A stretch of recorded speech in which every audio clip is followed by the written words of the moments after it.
ఫీజుల నియంత్రణకు state committee విద్యాశాఖ సమీక్షలో సీఎం రేవంత్ ఫీజుల నియంత్రణ ఇప్పుడు అయితే ప్రైవేట్ స్కూళ్ళల్లో విపరీతమైన ఫీజులు లక్షలల్లో నారాయణ కావచ్చు శ్రీ చైతన్య కావచ్చు లక్షలల్లో వసూలు చేస్తున్నారు.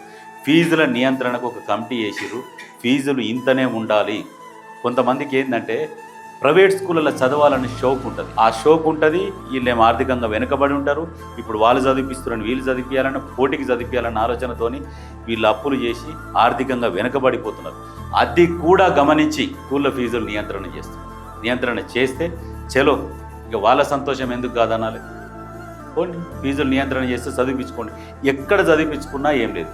ఫైనల్గా ఏంటంటే పిల్లలందరూ చదువుకోవాలి, నిరక్షరాస్యత అనేది ఉండకుండా చేయాలి, పేదరిక నిర్మూలన ఉండాలి అనే ఉద్దేశంతో ఇవన్నీ చేసుకుంటూ వస్తున్నాడు.